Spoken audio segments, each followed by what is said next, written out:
Charlie Kirk's killing comes amid an alarming rise in political violence across the U.S., targeting both Democrats and Republicans. There was the killing of Minnesota Democratic lawmaker Melissa Hortman and her husband, as well as the shooting of a state senator and his wife, the firebombing of Pennsylvania Governor Josh Shapiro's residence, the murder of two Israeli embassy staffers at a Jewish museum in Washington, D.C., the attack on former House Speaker Nancy Pelosi's husband, the January 6th insurrection, and two assassination attempts against President Trump. For a deeper look at this trend and what may follow, we're joined now by Rachel Kleinfeld, a senior fellow at the Carnegie Endowment for International Peace and an expert on democracy and political violence, as well as Jeff Sharlet, a professor at Dartmouth College who studies rising extremism. Thank you both for being with us. Rachel, I'll start with you. We have this horrific timeline of violence, too many examples. What feels distinct to you about this moment? So it is a different moment. I've been watching political violence rise over the last 10 years in America. But when you target someone in this way, it leads to people pointing fingers. And that's what we're seeing now is folks on the right saying, here's my litany of dead, and I'm going to go after the Democrats. And people on the left saying, we are applauding this person because the murder of Charlie Kirk was the only way we felt we could get justice. When you see that mutual finger pointing, what you get is an escalation. You get a sense that if the government's not going to keep a lid on things, we're going to take it into our own hands. And that is very bad news from an escalation standpoint. Jeff Sharlet, how did we get here? What is shaping this current political climate?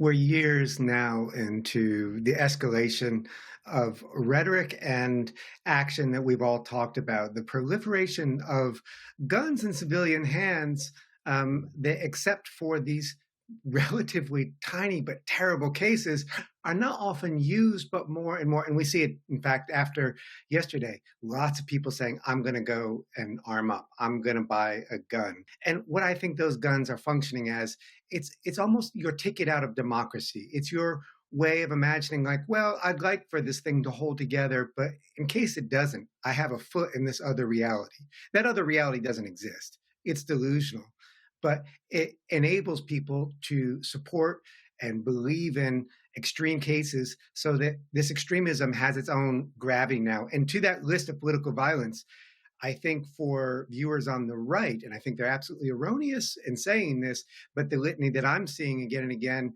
is the Charlie Kirk assassination came after a killing on a railway in Charlotte, North Carolina, and that terrible school shooting, neither of which appear to be political shootings. But on the right, that's the gravity. You can sort of sweep in any crime and say it's part of this scare situation that entitles you to take ever more extreme steps. Rachel, if this moment feels different, feels distinct, what should Americans be bracing for in the days and weeks ahead? You know, rather than brace themselves, I'd love to see them do something. Political violence is highly predictable.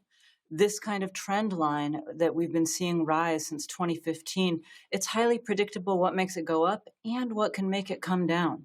What we need is for our political leaders on both sides to condemn this unequivocally, especially once it comes out who actually committed this, because we still don't know that person's ideology.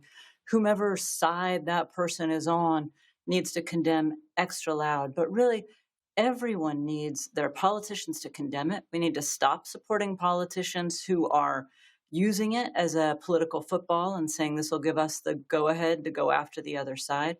And then as communities, we have to say, no longer, not on our watch. As Jeff was saying, we are a heavily armed society.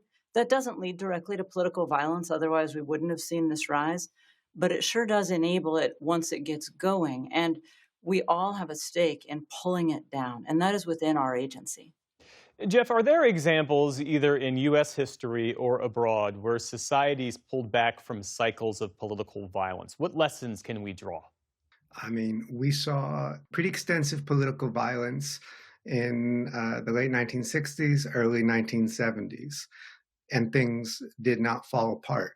Let's not forget that, throughout the 80s and 90s, in addition to the really high-profile targeted killings of abortion providers, there were huge numbers of bombings and bomb threats.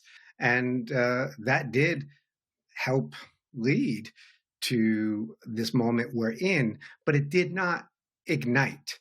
And the way I think of it right now is as a society, we are flicking matches into dry grass, and daring them to light. And I know there are people out there who say the flames are already lit, but that's the good news. It is not an inferno.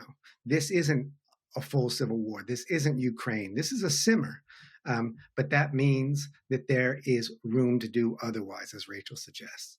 And Rachel, what gives you hope that we can find our way as a society out of this cycle?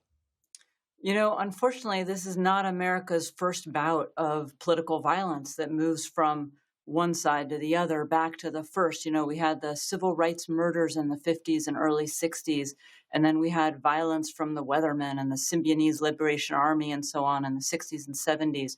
And then we had the skinheads in the 80s and the militias and the anti-abortion activists, and then the environmental and animal rights groups. We've been through this before. We've brought it down before as well. This has not been at a high level since the early 50s. We've brought it down multiple times. The fever has to break. And I think Jeff's right that this delusional idea that you buy a gun and you opt out of the system and you protect your own family, that's not how it works. It's not just that violence is on the right and violence is on the left. It's also, there was a school shooting yesterday. There will be mass shootings. These things move from left and right to just greater levels of violence. Everyone has an incentive to help the fever break sooner. Rachel Kleinfeld, Jeff Sharlet, thank you both for your perspectives and for your time this evening. We appreciate it. Thank you. Thank you, Jeff.